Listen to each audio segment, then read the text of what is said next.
Holy crap. This is everything I feared, and possibly worse. So, my concern that I've expressed on the channel for quite some time is that the Trump administration is going to egg on the protests with the promises of American interventionism after a very bold statement in Venezuela that might add an additional amount of credibility to a man that does not always have that trait attributed to him. And where on the international scene, especially in Iran, Donald Trump might not be the favorite figure. The United States as a whole is not exactly the most beloved country due to our long conflicts with the country, our interventionism, sponsoring back and forth during the Iran and Iraq war, a whole host of factors. But essentially, my fear was that he was going to make promises that he would either have to deliver on, and then we would have to deal with the repercussions of that.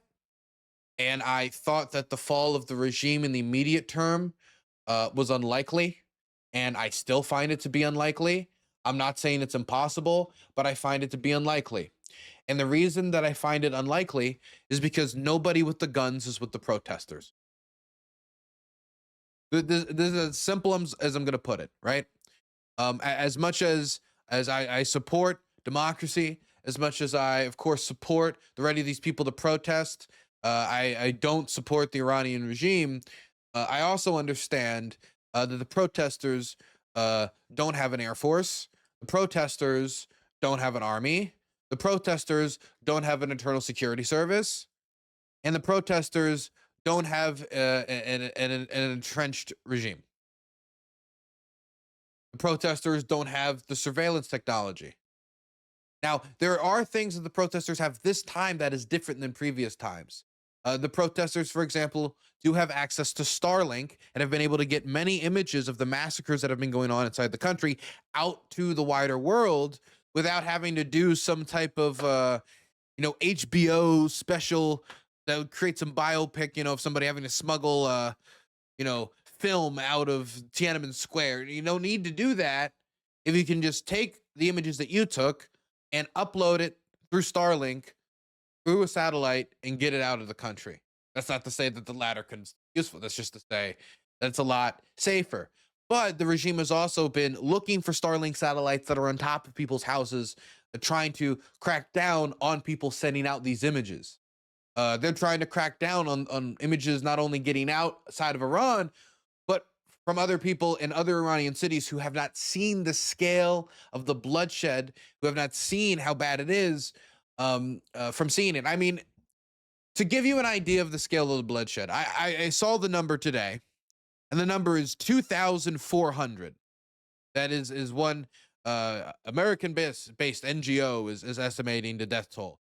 And I don't know if it's 2,400. I don't know if it's 2,000. I don't know if it is over 2,400 at the time of me speaking or the time of this being released on YouTube. But what I do know is it is likely in the thousands, and there is tons of visual evidence that has been verified to prove it, of bodies in the streets, bodies in bodies bags, bodies laying in hospitals, bodies stacked in hospitals.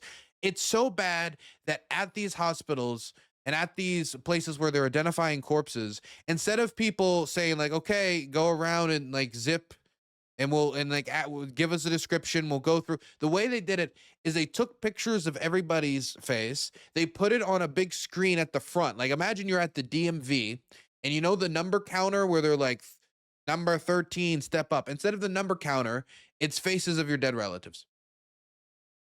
And they just had it flipping like a slideshow as they would kept adding more and more pictures, so people could identify their family members that way. Because by having everybody go to the back and shuffling them around, they simply did not have enough staff to do that because there were so many dead. And so that death toll may likely continue to rise. And in fact, I do expect it to continue to rise. The crackdown has been vicious. The murders have been brutal. And while there have been dead members of the security service, I believe in the dozens, the dead protesters are in the thousands. This is bad. This is very bad. And so a situation like this can be exacerbated by the United States by doing a few things, right? One thing the United States could do is bomb the country, trying to overthrow the regime, sending the regime into crisis mode where they even turn up their response. They crank up the crackdown. And if there's no means on the ground to secure essential locations, like the Capitol building then then you just bombed the country. You destroyed a building, you destroyed an outpost, you destroyed an air defense system, you destroyed a barracks, you destroyed this, you destroyed that. But the amount of bombing you would have to do to destroy the entirety of the Iranian security services, many of which is embedded deep in the urban center, when you talk about like the IRGC and such, it's just not possible without a ground force.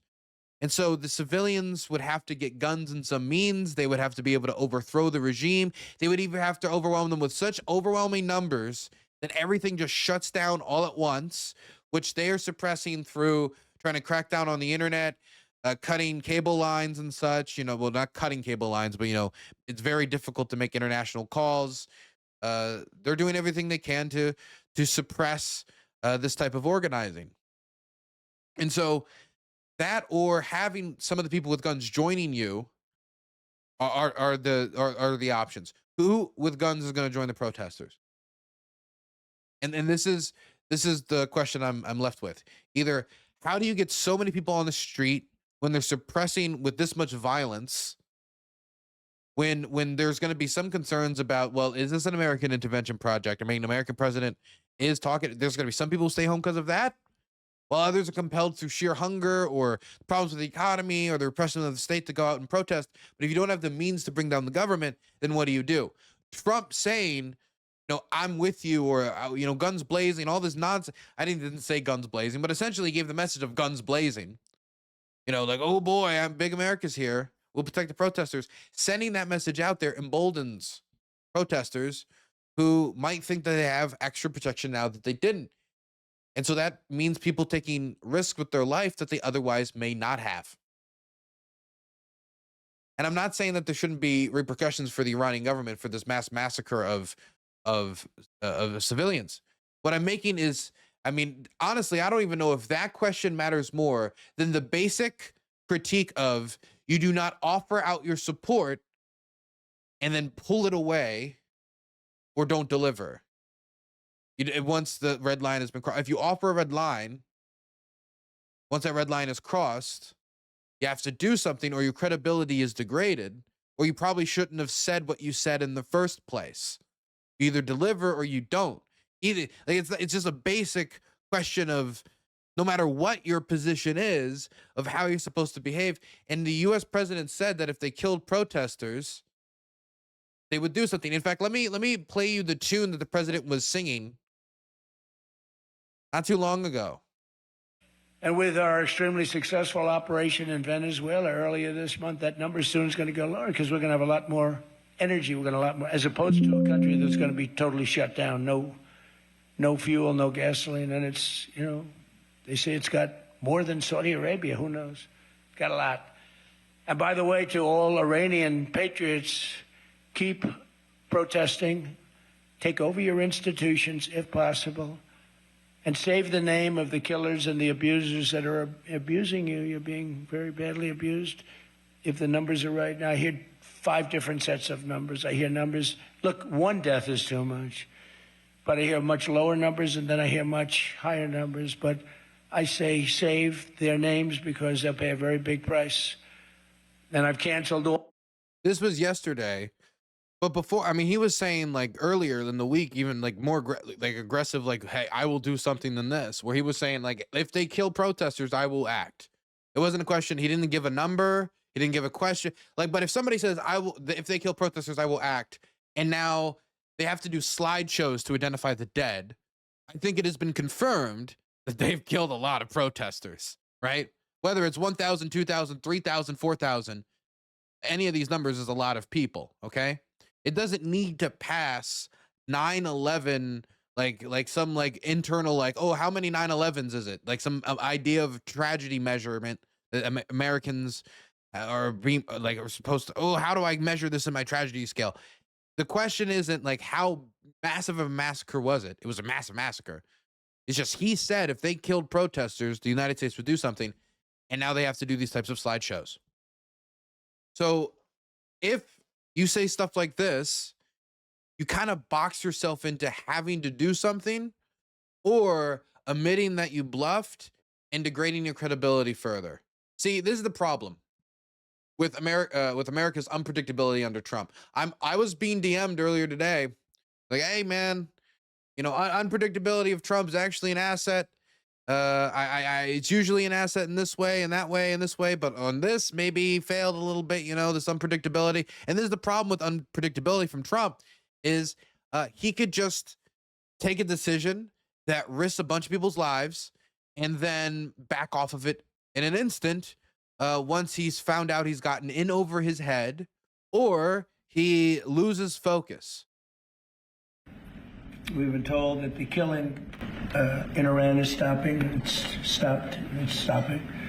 And there's no plan for executions or an execution or executions. So I've been told that on good authority. We'll find out about it. Now, Donald Trump says that the killings is stopping. Let's be clear. The killings are not stopping. There are still killings happening. This is a question about whether executions are being stopped or postponed. And let me read you a statement about one young protester who was supposed to be executed today. I heard about it Tuesday, and today they were supposed to be executed. Solanti, 26, was arrested at his home last Thursday, according to Hengaw. 4 days after his arrest, his family was told that his execution has been scheduled. A relative of Solanti, who declined to be identified by her full name due to security concerns. I said Solanti. It's Solanti. Sultani, sorry. I forgot his name. Told CNN on Wednesday that the execution was not carried out earlier in the day as planned. However, she said it was not canceled either and that she is waiting for more information. Sorry, there's a lot of dead people, and it is sometimes difficult to remember all of their names. When I was told any dead, there'd be an American response, and now we're dealing with thousands. So Sultani was arrested. Sultani was scheduled for execution for today, and now the execution has been postponed. So when Donald Trump says the killings are stopping, or the killings have stopped, he even said they're stopping. Then he said stopped, stopping, stopped. Okay, are they stopping, or have they stopped? If I came here and I said that, oh my gosh, there's a massive terror attack on the United States. And, oh really? Yeah. How many people have died? Oh my gosh, incalculable numbers of Americans have died. Oh my God, is it over? Yeah, it's stopping. Stopping. What does that stopping mean? Does that mean there's still one or two that's happening in a major city, or stopped? Stopping and stopped is two different things. Because if they're saying that the executions have stopped or the killings have stopped, he didn't even say, he said executions and he said the killings. If the executions have stopped, that doesn't mean the killings on the street necessarily stopped. In fact, if they stop and just keep postponing the executions, there might be some ideas in the regime of, okay, maybe streamline the process. If some of them, you could shoot instead of arrest if necessary, if there's people that we think are a real threat to the regime and we need to be away with them immediately. That's why if you say the killing has stopped, which would be the most optimistic phrasing of what Trump said here from his stopped killings, executions. If the killings had stopped, that would mean no more lethal bullets being fired into the crowds. That means they would probably return to, less than lethal, like anti-demonstration techniques and such. Like the bullet fire would stop. The thousands dying would stop. People dying on the street, period, would probably stop, except for maybe in immediate instances of possible lethal force being deployed against, soldiers and such. That we don't expect any of that to happen. All we've heard is about the postponement of an execution. Okay, so they've postponed executions. People are still dying on the streets. You said protesters. You didn't say protesters who have been arrested. I will help you out. You said, and by the way, they're still in prison. If they just get disappeared for like 2 decades and they haven't been killed, I mean, what exactly have you accomplished? Congratulations, you got somebody a 2-decade prison sentence. But the people on the street, if they're still dying, your red line is still clear. Your red line has been crossed. The red line has been long crossed. They are way past county lines, the red line. They are headed towards other lines, henceforth not known. So the question is now, are they going to continue to fire on the street and make this statement look redundant? Because if President Trump comes out tomorrow after more people are dead in Iran and says, oh, well, I meant just the people who have been arrested, he's going to look ridiculous.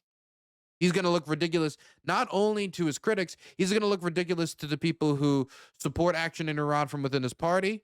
And he's going to look ridiculous to the people who said the United States should not get entangled for the reasons that I have stated as, hey, are you just putting all these people kind of out? You say, hey, rely on me, I will save you. And then you just completely leave them out to dry. That type of entanglement has been a critique from some parts of his party. And I will say, how big of a part of that party really is it? I mean, I think it's a significant portion of the base, but I don't think they believe so strongly in it as to break, rake, and file. But it's enough that it will make them have a bad taste in their mouth. Either way, like, nobody's going to come away from this feeling positive.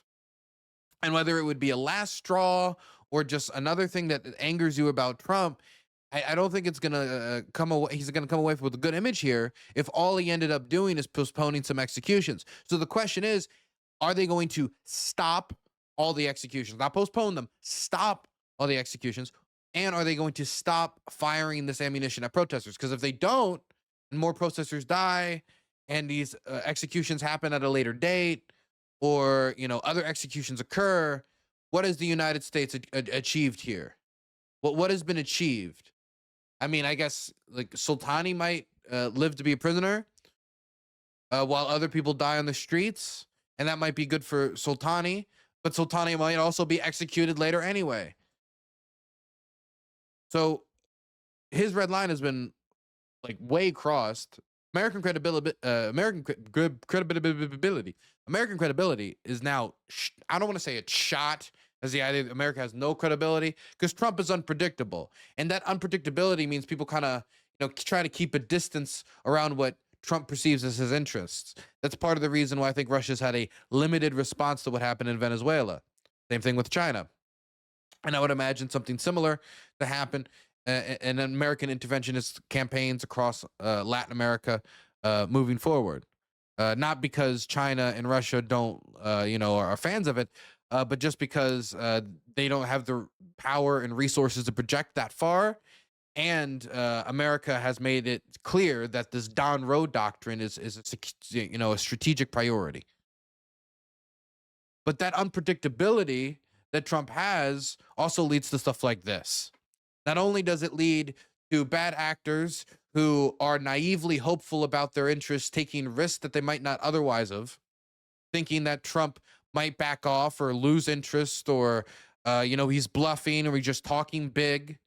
They'll look at the Russian red lines getting crossed and they'll take risks. And I think that might even be what happened to Maduro. That Maduro rolled the dice because he was naively hopeful about his position. And he hoped that Donald Trump was just bluffing, and they would negotiate some concern, or he would drag him and dog walk him like Putin has generally done in negotiations, or he would be able to delay him like he did during the Biden administration. He was naively hopeful because of that unpredictability. If Donald Trump was very clear, like, you're gonna go or you're gonna do this, and Trump wasn't that unpredictable, maybe it could have even gone differently. That's not to say that, this ended up being a disaster for the Trump administration. How it goes forward might end up becoming a disaster for the Trump administration. But I'm just saying that Trump's unpredictability could leave people high and dry, as is the image that's probably going to be projected on the Iranian people. And it also leads to risky environments where some people just say, you know what, maybe we should roll the dice.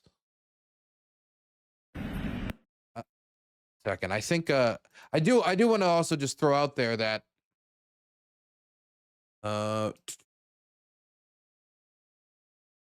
was told that we didn't need to risk U.S. troops when it came to Ukraine and America's interest in Europe, that we don't want to escalate the situation. That would be terrible because of the risk to U.S. personnel. Now, throughout the entirety of our support for Ukraine, can somebody tell me how many times a U.S. serviceman, active duty service member, has died because of it, or a close call where they could have died, or situation where they could have, really come under harm's way due to intentional attacks from the Russians? There's nothing like that. The Russians don't feel that they have, I think, the power to project that, while also trying to deal with the Ukraine crisis from their perspective at this point at the same time. And so they don't. Also, it's not just American resources in the region, it's also European resources in the region. American resources are also well embedded. The world trained on response scenarios to the Russians. And so the United States has not lost any resources outside of one drone over the Black Sea for the entirety of this conflict. Now, you go over to the Middle East, you have the United States right now withdrawing troops from U.S. bases due to the risk of a possible Iranian counterstrike. During the first Trump administration, U.S. troops were wounded due to strikes on American bases in the region. Now, American troops could once again be put under risk. And if there's a situation where the United States is genuinely trying to topple the Iranian regime, genuinely going balls to the wall, like, let's bomb the palace, let's bomb this, let's bomb that, let's bomb this, let's bomb anything that could support the Iranian government staying afloat. If they do that, what is going to be the restraint stopping the Iranians from a possibly deadly response? I'm just asking that because, again, I was told so much during the campaign about the need to pull ourselves back from that type of entanglement, the need to keep ourselves at a possible, war scenarios that get our boys killed. And but now here we are doing this for a protest movement that Trump seems particularly non-committal on whether he's going to go in or go out of, after potentially thousands dead. This is not the campaign I saw.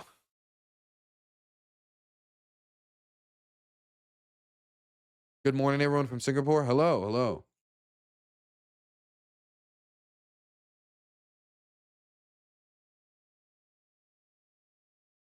We have some other updates from Iran I wanted to give you guys.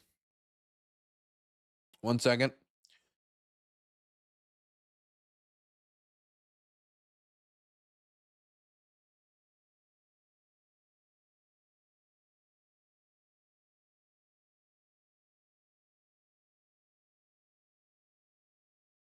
So the Tehran mayor says the protests have caused $20 million worth of damage. Mayor says that the anti-government protesters, he described them as rioters, understand that, of course, the mayor is aligned with the government. Said they set fire to, exactly the accuracy of this report could be thrown into question, but there has been burnings, there has been destruction. 89 buses, 57 of which sustained major damage, leaving some out of service. Now, again, this source for this is Press TV through the mayor. The mayor, of course, aligned with the government, and Press TV being state media. 2 municipality buildings and 8 newly purchased firefighting vehicles were also destroyed during the unrest that erupted on January 8th. Tehran's airspace has been closed to most flights. They say right now for a short period. This is from the Federal Aviation Administration. They announced that their airspace is closed to all flights except for international civil arrivals and departures. If you look at commercial flight, like flight open source data, the open source trackers where you can check the flight data, you can see that there are still commercial flights airborne as of Wednesday night, as of tonight, over the airport in Iran. But it's there's a lot less, and they're probably, if the situation continues to spiral, I wouldn't be surprised if there was none. The British government also has announced that its embassy in Tehran has been closed. They say temporarily closed, and they took other staff out, and they decided to evacuate them due to risk to bodily harm and life.